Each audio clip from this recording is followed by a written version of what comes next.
A date has been set for Fox shareholders to decide on the Disney deal. A vote will take place on July 27th at the New York Hilton at 10 a.m. Eastern. Let's bring in Bloomberg's Nabila Ahmed, who broke the story. Nabila, great to have you with us. Fantastic news. So they're now going to vote. We've got a date for it. What does this mean for Comcast? Well, it means really if Brian Roberts wants to do anything about this, it's now or never, right? I mean, we had been told, we were talking about this yesterday, that we'd been told that he was waiting for this date to be set. He felt like there was no pressure to move before that. Now that the date has been set, we're just watching to see what Comcast does next, whether they come back with a better offer, which is what is most likely. You know, he really wants these assets, and we'll see.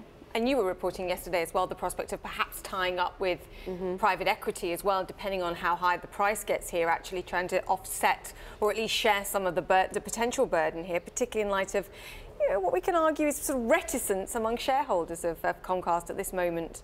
Oh, absolutely. You know, Comcast shareholders, if you look at the way the share price has gone, they really don't want them to spend this much money. They're going to have to really lever up the company to do this deal. We're already at $71 billion with Disney. There's some talk that, you know, they could go up to $90 billion. It's a bidding war for sure. Yeah. And right now we see just obviously Fox shares on an incredible run, coming very close to $50 a share. They're obviously, anticipating multiple rounds here, Comcast coming in, and then Disney beating Comcast? Look, this is the last asset of this sort of scale. These are really great assets, so there's going to be a shootout. And even though the Fox board has come out and endorsed the Disney offer and they've got this shareholder date set, I mean, you never know what can change if Comcast comes in and with a higher bid. So we've got a date. We're waiting now for Comcast. The likelihood here, ultimately, just based on all the reporting that you've done as far as Fox is concerned, and ultimately what the Murdochs want here?